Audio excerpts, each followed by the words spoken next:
It can be tough, when you see these big global issues. It's like, how can we even begin to grasp what individuals are going through? But sometimes just one powerful story, even a picture book, can really cut through all the noise and give us a glimpse into another person's experience. And that's what we're diving into today, Francesca Sanna's The Journey. Yeah, it's amazing how a seemingly simple story can make you think about these really complicated things. And The Journey isn't just a children's book. It's got this depth to it, this way of showing us what it's really like to be a refugee.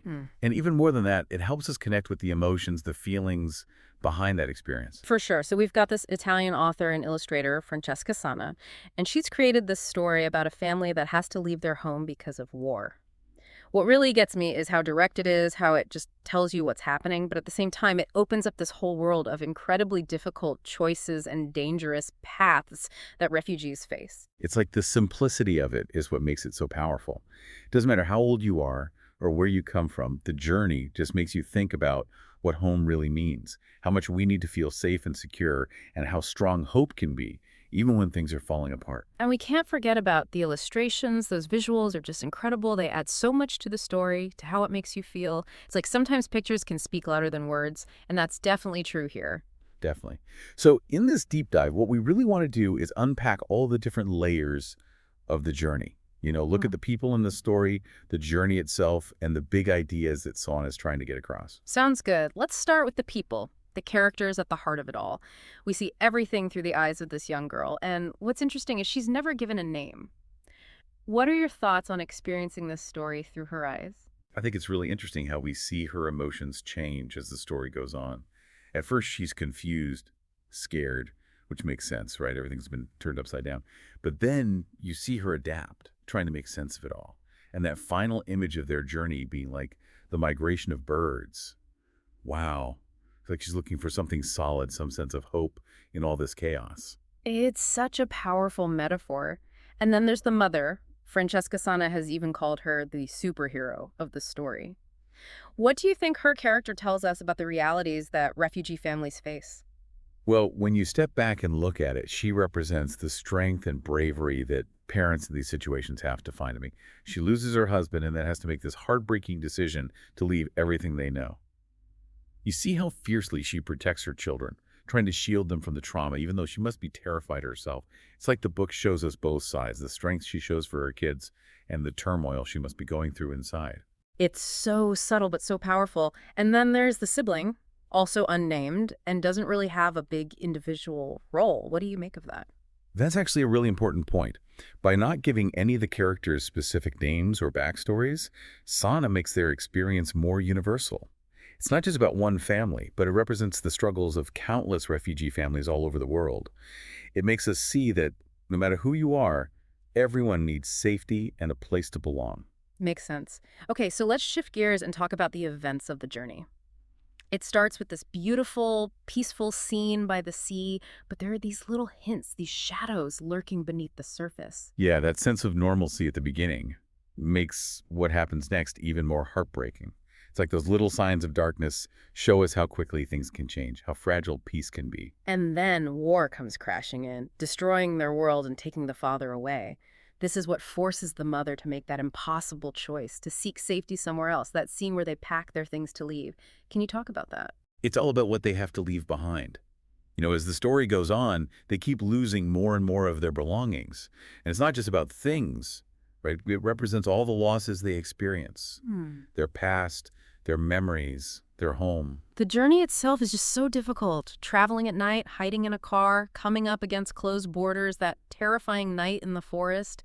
It really shows how vulnerable and uncertain everything is. Absolutely. Every step of the way, the sneaking around, the encounters with border guards and those scary dogs, it emphasizes how dangerous their situation is.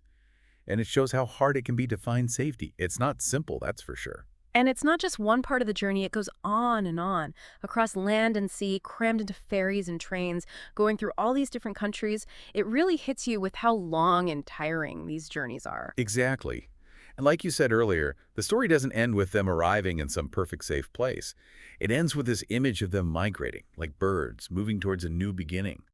But there's still this feeling of hope for what's to come. It's interesting that open ending, it feels very deliberate. It is. The author makes a choice not to give us a clear resolution. It's like she's saying that the experience of being a refugee doesn't just end.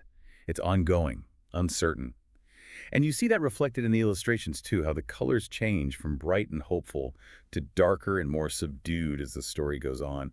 It's a visual representation of the hardship they face. Yeah, it's a powerful way to show how the story is changing. And all the challenges they face, it really makes you understand that safety is not a guarantee. Exactly. Santa wants us to think about what happens after the journey, what refugees go through even after they reach a new place. The struggles don't just disappear. Okay, so let's dive into some of the big ideas that the journey explores. Obviously, the impact of war is a major one. What's so important is how the book shows the human side of war. It's not just about politics, it's about how conflict tears families apart, makes them leave their homes, and fills their lives with fear. And that destruction leads right into the idea of displacement, what it means to be a refugee. Right. And Santa shows us how difficult it is to leave everything behind. Your home, your community, people you love, even just the little comforts of everyday life.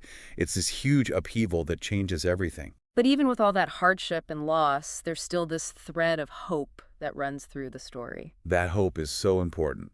The family's determination to find safety, the image of the birds migrating, it gives a sense of optimism even when things are so difficult. It's that human desire for a better future, and it doesn't go away. And the resilience of the mother and the children is incredible. Yeah, it is. They have to be so strong to deal with such terrifying and constantly changing circumstances. It's a testament to how resilient humans can be, even when facing unbelievable challenges. And you can't ignore the importance of the family bond. It's clearly a huge source of strength for them. Absolutely. The love and connection within the family is like a lifeline. And a mother's fierce protection of her children, it shows how far parents will go to keep their kids safe. Family ties can be so crucial during a crisis. Of course, loss is a constant presence throughout the story. Losing their father, their home, their sense of security. The book really highlights all those layers of loss. It's not just physical things, it's their way of life, their sense of belonging. The emotional impact of that is immense. And that fear, the uncertainty of what's going to happen next, that must be a huge burden to carry. It is, that constant anxiety, never knowing what's coming, always feeling threatened. It's a heavy weight for refugees to carry. The book does a good job of showing that unease, that feeling of being unsafe in a new and unfamiliar environment. It's interesting how all these themes are connected. War leads to displacement, which requires resilience and hope in the face of loss and fear. And seeing it all through the eyes of a child adds another layer of complexity to the story. Right, that child's perspective allows readers to connect with the core human experiences in the story without getting bogged down in politics or preconceptions. And like you said, there's also that subtle message about the right to seek refuge, a basic human right that everyone should have. And The Journey isn't the only book that explores these themes. There are other stories out there that delve into similar experiences. There are, and it's so important to look at those other narratives to see the different ways this global issue plays out. For example, there's Azi in Between, which focuses on adapting to a new country and culture after fleeing your home, and The Color of Home, where a young boy uses art to express his feelings about leaving a war-torn place behind. And then you have true stories like The Little Refugee, which is about a family escaping from Vietnam by boat, and The Arrival, which is a really unique graphic novel without any words, about the experience of being an immigrant and trying to navigate a totally unfamiliar world. Exactly. And we have books like I Am Not a Refugee, which really captures the sadness of leaving home. And then The Boy at the Back of the Class, which emphasizes the importance of empathy and understanding towards refugees. Even something like Oranges in No Man's Land shows us the everyday courage needed in times of conflict. All these different stories, including those that deal with themes of courage and self-worth, like Muforo's Beautiful Daughters in its own way, they show us that the human spirit can overcome so much. It just goes to show how many different experiences there are within this topic.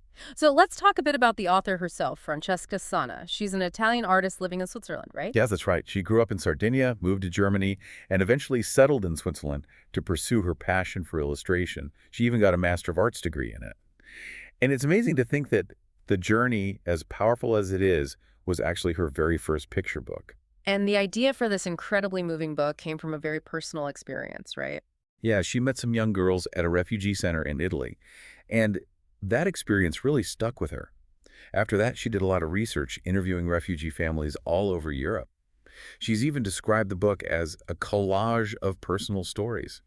She really wanted to create something that everyone could connect with, a story that captures the shared humanity of these experiences. Her art style in The Journey is really interesting too. It's this combination of hand-drawn sketches and digital painting, and she's won awards for it, including the Klaus Flug Prize. Definitely.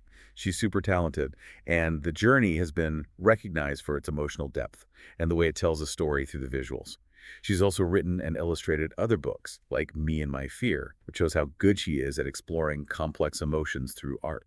It makes you wonder if her own experience of moving to different countries to pursue her art gave her a unique perspective on what it's like to be displaced, even if her reasons were different. It's definitely possible.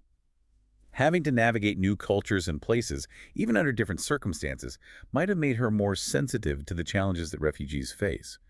And like we talked about before, the fact that The Journey doesn't have a specific setting or time period makes it relevant to everyone, no matter where or when they live. So, as we wrap up our deep dive into The Journey, it's clear why this book is so important.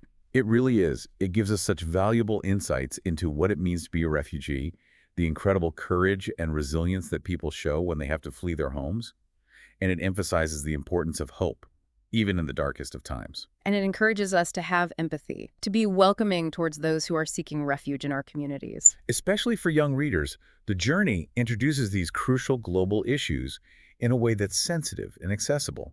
It can spark important conversations about the impact of war, what it means to be displaced, and how we can support those in need. It really makes you think about how hard it is to leave everything behind and start over in a new place, especially when that place may not be very welcoming. And by focusing on the human side of things, The Journey makes this complex issue much easier to understand and relate to. It helps us connect with the real experiences of refugees, not just statistics and headlines. And that open ending, it leaves us with a sense that the journey doesn't really end, that there are ongoing challenges for refugees even after they've reached a new location. That open ending really stays with you. It's like it makes you ask, what happens next? What does home even mean after going through something like that? Exactly. And think about the things that refugees carry with them, the burdens and the hopes. How can we as individuals and communities create a space where those journeys are acknowledged and supported?